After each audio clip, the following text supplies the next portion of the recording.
দশম শ্রেণীর অঙ্কের ক্লাসে আজকে আমি বৃত্তের স্পর্শক সংক্রান্ত উপপাদ্য বিষয়ক কিছু শর্ট কোশ্চেন বা ছোট প্রশ্নের সমাধান নিয়ে আলোচনা করব। বিগত ক্লাসে আমি এই অধ্যায়ের কিছু ছোট প্রশ্নের সমাধান নিয়ে আলোচনা করেছি। আজকের ক্লাসে আমি এই অধ্যায়ের আরও কিছু ছোট অংশ নিয়ে ছোট প্রশ্নের সমাধান নিয়ে আলোচনা করব। প্রথম প্রশ্নটি তোমরা সকলেই দেখো। বলা হয়েছে দুটি বৃত্ত পরস্পরকে বহিঃস্পর্শ করলে বৃত্ত দুটির সাধারণ স্পর্শক এর সংখ্যা কত হবে? দুটি বৃত্ত যদি পরস্পরকে বহিঃস্পর্শ করে তাহলে আমি বৃত্ত দুটির কতগুলি সাধারণ স্পর্শক অঙ্কন করতে পারব। আমরা ছবির সাহায্যে বিষয়টিকে বোঝার চেষ্টা করি। বলা হয়েছে দুটি বৃত্ত পরস্পরকে বহিঃস্পর্শ করেছে, অর্থাৎ ছবিটি কীরকম হবে দেখো। এটি একটি বৃত্ত, আরও একটি বৃত্ত, যারা পরস্পরকে পি বিন্দুতে বহিঃস্পর্শ করেছে। তাহলে এখন আমরা বৃত্ত দুটির কতগুলি সাধারণ স্পর্শক অঙ্কন করতে পারব। আমি সাধারণ স্পর্শকগুলি অঙ্কন করে দেখাচ্ছি, তোমরা ভালো করে মন দিয়ে লক্ষ্য করো।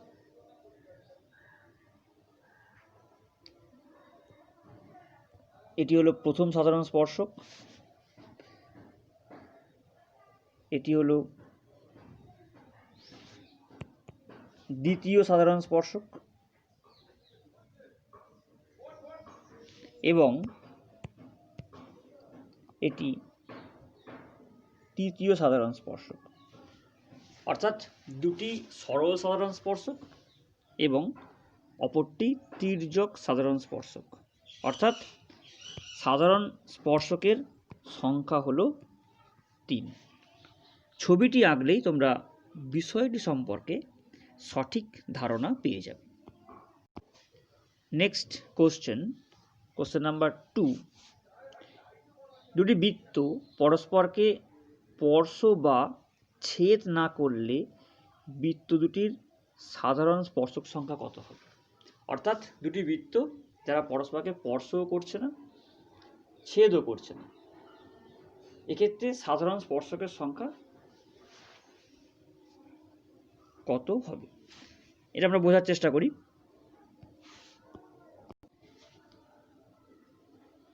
এক্ষেত্রে দেখো, দুটি বৃত্ত যদি আমি অঙ্কন করি, এটি বৃত্ত, আরও একটি বৃত্ত, যারা পরস্পরকে স্পর্শও করেনি এবং ছেদও করেনি।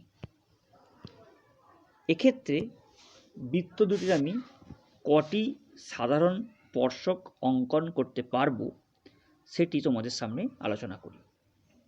প্রথমেই দেখো,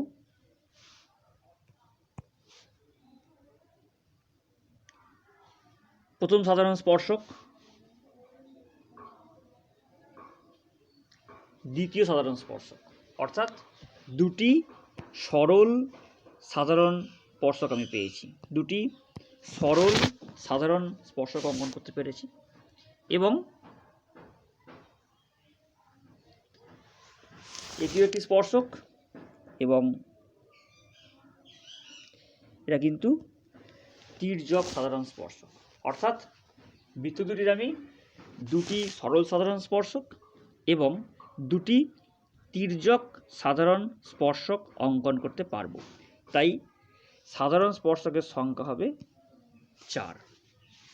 আশা করি তোমরা সকলেই বিষয়টি বুঝতে পেরেছ।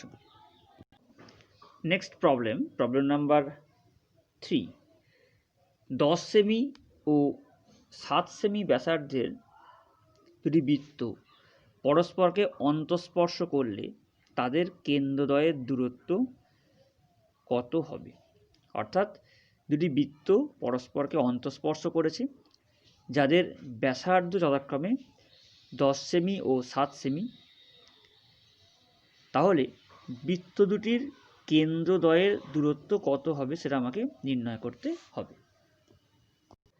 তোমরা প্রথমেই ছবিটি লক্ষ্য করো, দুটি বৃত্ত পরস্পরকে অন্তঃস্পর্শ করেছে, অর্থাৎ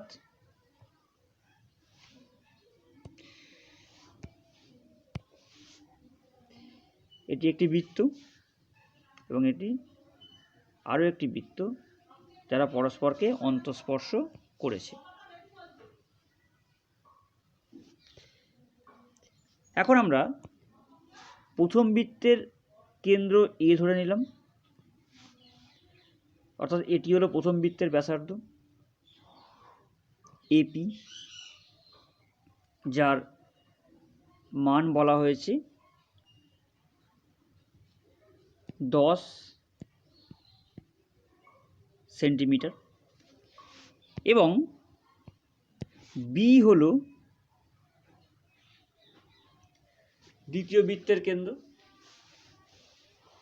এবং এর ব্যাসার্ধ বিপি, এটা বলা হয়েছে 7 সেন্টিমিটার।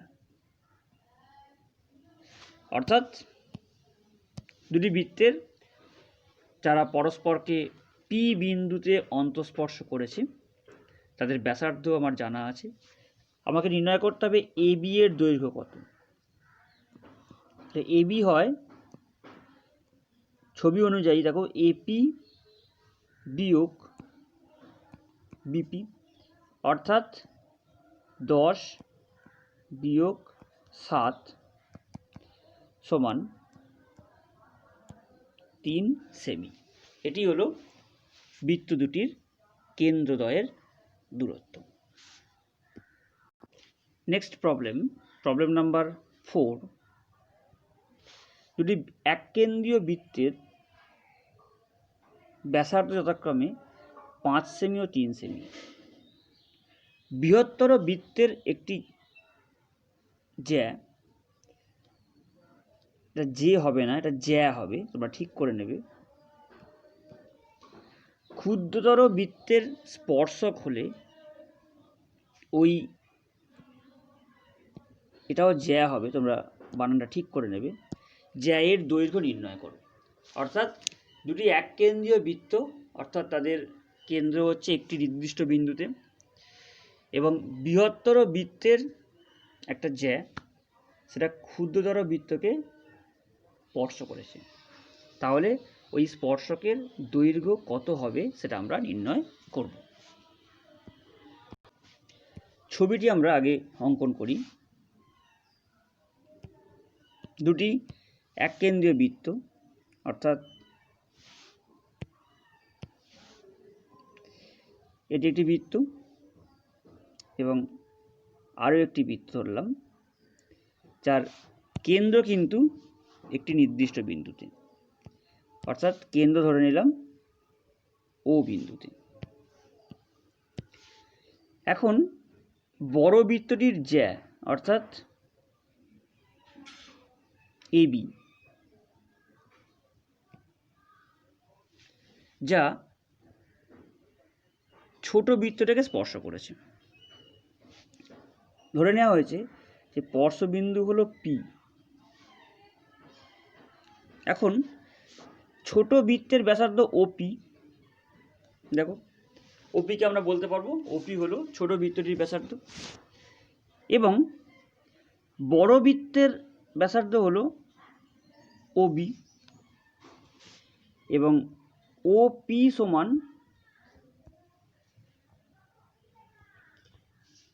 3 সেমি এবং ও বি সমান 5 সেমি। আমরা সকলেই জানি যে বৃত্তের স্পর্শক এবং ওই স্পর্শবিন্দুগামী ব্যাসার্ধ পরস্পর লম্ব হয়। তাই এক্ষেত্রে ওপি কিন্তু এ বি এর উপর লম্ব হবে, অর্থাৎ ত্রিভুজ বিওপি সমকোণী ত্রিভুজ হবে এবং যার সমকোণ হলো কিন্তু এই কোণটি, যে কোণটি আমি মার্ক করে দিলাম ওপিবি, এটা সমকোণ। তাই ওবি হলো অতিভুজ। আমি লিখতে পারবো যে O P square plus P B square সমান ও বি স্কোয়ার, বা পি বি স্কোয়ার সমান হচ্ছে O B square plus O P square. এখন ও বি সমান 5, তাই 5 স্কোয়ার মাইনাস 3 স্কোয়ার, অর্থাৎ 25 বিয়োগ 9, দ্যাট ইজ 16। তাই পি বি সমান হলো 16 বর্গমূল বা 4 সেমি। এখন আমার দরকার এবি এর দৈর্ঘ্য। আমরা বৃত্ত সংক্রান্ত উপপাদ্য শিখ থেকে দেখেছি যে বৃত্তের কেন্দ্র থেকে কোনো জ্যায়ের উপর লম্ব অঙ্কন করলে সেই লম্ব জ্যাটিকে সমদ্বিখণ্ডিত করে, অর্থাৎ এবি সমান 2 ইন্টু পিবি সমান 2 গুণ 4 বা 8 সেমি, অর্থাৎ সেই জ্যায়ের দৈর্ঘ্য হবে 8 সেমি। আশা করি তোমরা সকলেই বিষয়টি বুঝতে পেরেছো। তোমরা খাতায় আরও একবার অঙ্কটি করবে, তাহলে বিষয়টি সম্বন্ধে তোমাদের সম্যক একটি ধারণা তৈরি হবে। Next question number 5। দুটি অসমান বৃত্তের কেন্দ্রদ্বয়ের দূরত্ব হলো 12 সেমি। এটা দাগটা ভুল হয়েছে, 12 সেমি। বৃত্তের ব্যাসার্ধ 5 সেমি ও 8 সেমি হলে, অর্থাৎ দুটি বৃত্তের ব্যাসার্ধ হলো যথাক্রমে 5 সেমি এবং 8 সেমি, বৃত্ত দুটি পরস্পরকে কি করবে? বহিঃস্পর্শ করবে, অন্তঃস্পর্শ করবে, ছেদ করবে বা ছেদ করবে না। কোন অপশনটি সঠিক হবে সেটা আমাকে হিসাব করে বলতে হবে। এখানে তোমাদের যে বিষয়টি মনে রাখতে হবে যে কেন্দ্রদ্বয়ের দূরত্ব, দুটি বৃত্তের কেন্দ্রদ্বয়ের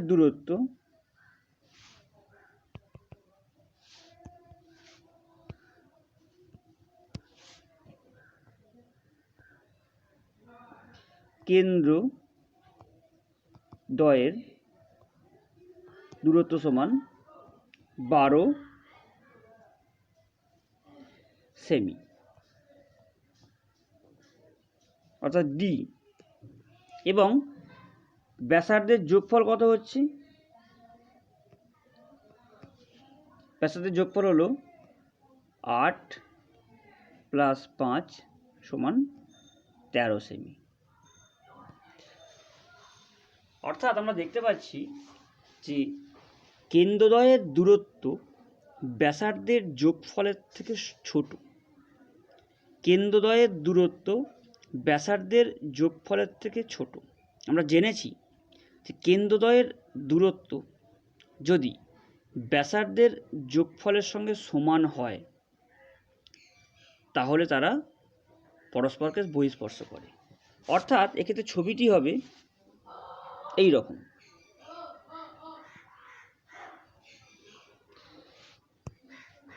দুটি বৃত্ত কেন্দ্র, অর্থাৎ এ বি সমান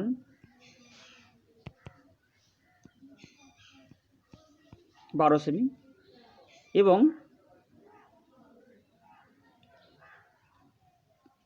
ব্যাসার্ধের যোগফলের ক্ষেত্রে কিন্তু দেখো এই অংশটি হলো 8 এবং এই অংশটি হলো 5, অর্থাৎ বৃত্ত দুটি পরস্পরকে ছেদ করবে। বৃত্ত দুটি পরস্পরকে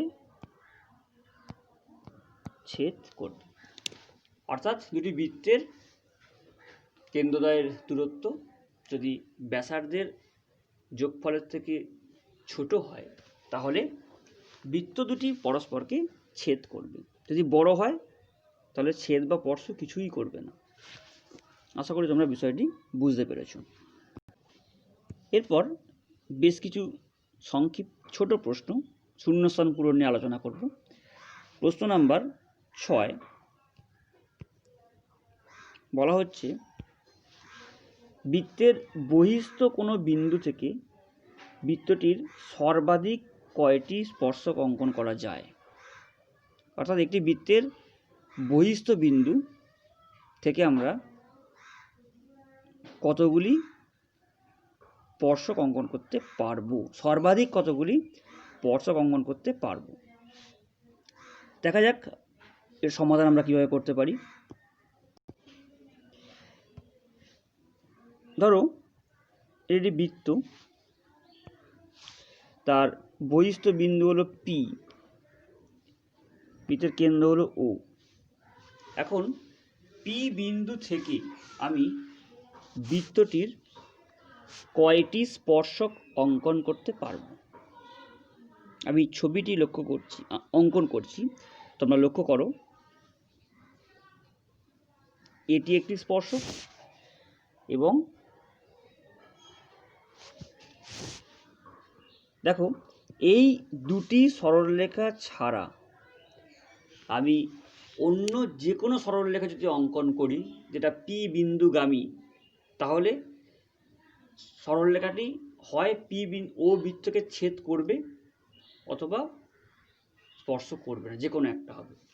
অর্থাৎ বৃত্তের বহিস্থ একটি বিন্দু থেকে কোনো বৃত্তের আমি সর্বাধিক 2টি স্পর্শক অঙ্কন করতে পারি।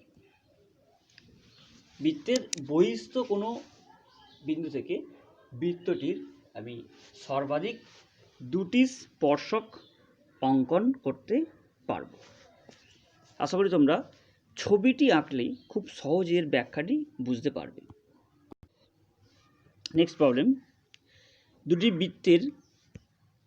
বৃত্তের সাধারণ স্পর্শকের সংখ্যা সর্বাধিক হতে পারে কটি? অর্থাৎ দুটি বৃত্ত আমার দেওয়া আছে, দুটি বৃত্তের আমি সর্বাধিক কতগুলি সাধারণ স্পর্শক অঙ্কন করতে পারব, এগুলি নিয়ে আমি বিগত ক্লাসগুলিতে বিস্তারিতভাবে আলোচনা করেছি।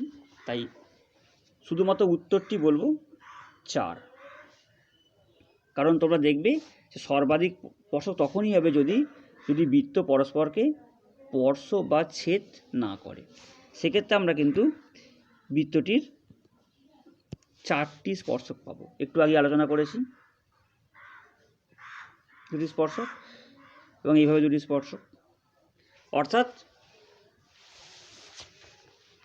4টির বেশি স্পর্শক আমি কিন্তু অঙ্কন করতে পারবো না। দুটি বৃত্ত যে কোনো অবস্থানে থাকুক না কেন তার সর্বাধিক সাধারণ স্পর্শকের সংখ্যা হলো 4। নেক্সট প্রবলেম, দুটি এককেন্দ্রীয় বৃত্তের সাধারণ স্পর্শকের সংখ্যা কত হবে? দুটি এককেন্দ্রীয় বৃত্তের সাধারণ স্পর্শকের সংখ্যা। দেখো এককেন্দ্রীয় বৃত্ত মানে কি বোঝায়? আমি আলোচনা করছি দুটি এককেন্দ্রীয় বৃত্ত, অর্থাৎ ধরো এটি একটি বৃত্ত, আরও একটি বৃত্ত, যাদের কেন্দ্র কিন্তু একটাই ও বিন্দু। সেক্ষেত্রে আমরা কিন্তু দুটি বৃত্তের কোনো সাধারণ স্পর্শক পাবো না। অর্থাৎ দেখো প্রথম বৃত্তের স্পর্শক হলে সে দ্বিতীয় বৃত্তকে ছেদ করে যাবে, আবার দ্বিতীয় বৃত্তের কোনো স্পর্শক হয় তাহলে প্রথম বৃত্তকে সে স্পর্শ করবে না। অর্থাৎ দুটি বৃত্তের কোনো সাধারণ স্পর্শক পাওয়া যাবে না যদি দুটি বৃত্ত তাদের কেন্দ্র একটি বিন্দুতে হয়। নেক্সট কোশ্চেন, কোনো বৃত্তের একটি ব্যাসের দুই প্রান্তে অঙ্কিত স্পর্শক দুটি কী রকম হয়? তাদের মধ্যে কি বৈশিষ্ট্য থাকে? কোনো বৃত্তের একটি ব্যাসের দুই প্রান্তে আমি দুটো স্পর্শক অঙ্কন করেছি, তারা কি ধর্ম মেনে চলে, তাদের বৈশিষ্ট্যটা কি, সেটা নিয়ে আলোচনা করব। প্রথমে আমরা একটি বৃত্ত অঙ্কন করি, যার কেন্দ্র হলো ও, একটা ব্যাস নেওয়া হলো, ধরলাম ব্যাস হলো এবি। আমরা বি বিন্দুতে স্পর্শক অঙ্কন করছি, আবার এ বিন্দুতেও স্পর্শক অঙ্কন করছি। তাহলে এই স্পর্শক দুটির মধ্যে কি বৈশিষ্ট্য হবে না, স্পর্শক দুটি দেখো ছবি অনুযায়ী পরস্পর সমান্তরাল হবে। স্পর্শক দুটি পরস্পর সমান্তরাল হবে। এখন প্রশ্ন হতে পারে, স্যার আমরা কিভাবে প্রমাণ করব যে স্পর্শক দুটি পরস্পর সমান্তরাল হবে? আমি তাই সকলের জন্য প্রমাণটি আরও একবার আলোচনা করছি। দেখো, এক্ষেত্রে কিন্তু এই স্পর্শকটির ক্ষেত্রে স্পর্শক এবং ও এ হলো স্পর্শবিন্দুগামী ব্যাসার্ধ, তাই এই কোণটি হবে 90 ডিগ্রি। এবং দ্বিতীয় স্পর্শক বা 2 নম্বর স্পর্শকের ক্ষেত্রে কিন্তু অনুরূপভাবে এই কোণটি হলো 90 ডিগ্রি। অর্থাৎ 1 নম্বর এবং 2 নম্বর সরলরেখা, তার ছেদক হলো এবি। এবি এর একই পার্শ্বে যে দুটি অন্তস্থ কোণ তৈরি হয়েছে তাদের সমষ্টি হচ্ছে 180 ডিগ্রি। আমরা বিগত ক্লাসের ধারণা থেকে বলতে পারি তাহলে অবশ্যই এবি মানে সরলরেখা দুটি, অর্থাৎ 1 এবং 2 নম্বর সরলরেখা দুটি পরস্পর সমান্তরাল হবে। Next problem number 10। পরস্পরকে বহিস্থভাবে স্পর্শ হবে, লেখাটি ভুল হয়েছে, তোমরা ঠিক করে নেবে। তিনটি সমান বৃত্তের কেন্দ্রগুলি পরস্পর যুক্ত করলে একটি ত্রিভুজ উৎপন্ন হয়। সেই ত্রিভুজটা কি ধরনের ত্রিভুজ সেটা আমাকে জানতে চাওয়া হয়েছে।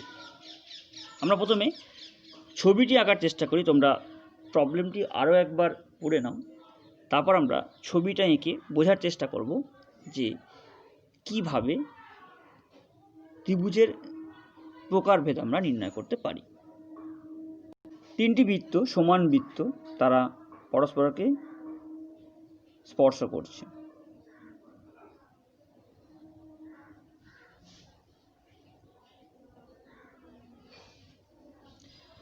এবার একটা ছবি তৈরি হবে, যেখানে প্রথম বৃত্তের কেন্দ্রকে আমরা এ ধরে নিয়েছি, দ্বিতীয় বৃত্তের কেন্দ্র হলো বি, তৃতীয় বৃত্তের কেন্দ্র হলো সি। তাহলে যে ত্রিভুজটি তৈরি হলো এটি অবশ্যই মনে রাখবে সমবাহু ত্রিভুজ। এটি অবশ্যই সমবাহু ত্রিভুজ। এর প্রমাণ আমি এই মুহূর্তে আলোচনা করছি না, যারা জ্যামিতিক প্রয়োগ পরীক্ষার জন্য করবে তারা প্রমাণটি করবে। আমি পরবর্তী কোনো একটি ক্লাসে এর প্রমাণ নিয়ে আলোচনা করব। Next question number 11। একটি বৃত্তের নির্দিষ্ট সরলরেখার সমান্তরাল 2-এর অধিক স্পর্শক অঙ্কন করা যায়, এটি সত্য বা মিথ্যা? একটি বৃত্তের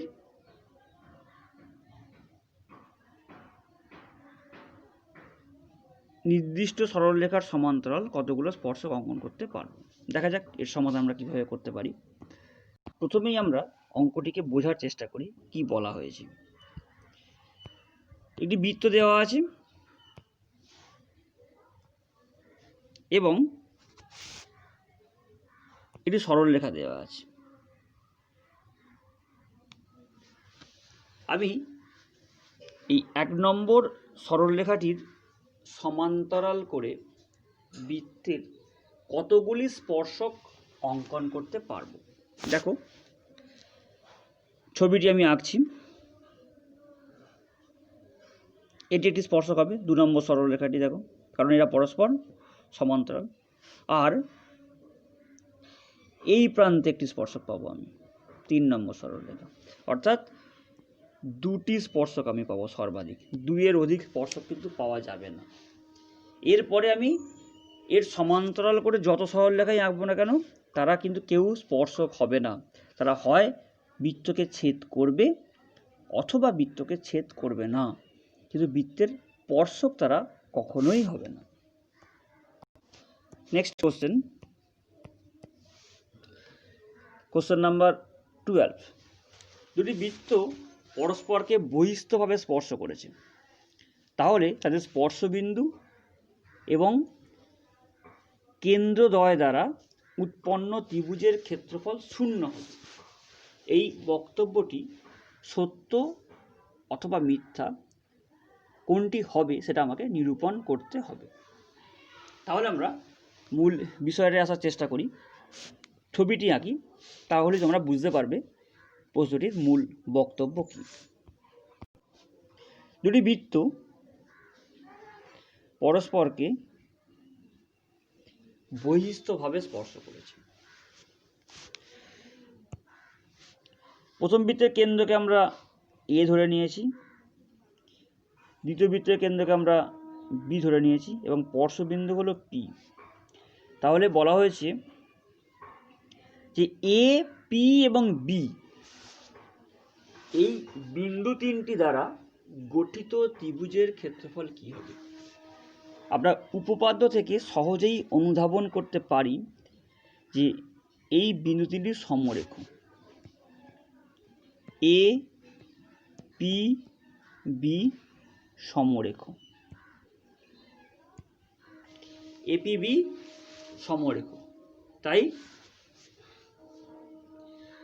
এক্ষেত্রে কিন্তু কোনো রকম ত্রিভুজ উৎপন্ন হবে না, বা ত্রিভুজের ক্ষেত্রফল কিন্তু 0 হবে। উৎপন্ন ত্রিভুজের ক্ষেত্রফল 0 হবে। উৎপন্ন ত্রিভুজের ক্ষেত্রফল 0 হবে। আশা করি তোমরা সকলেই বিষয়টি বুঝতে পেরেছো। তোমরা এই অঙ্কগুলি বাড়িতে খুব ভালোভাবে অনুশীলন করবে। আমি পরবর্তী ক্লাসে অন্য কোনো অধ্যায় নিয়ে আলোচনা করব।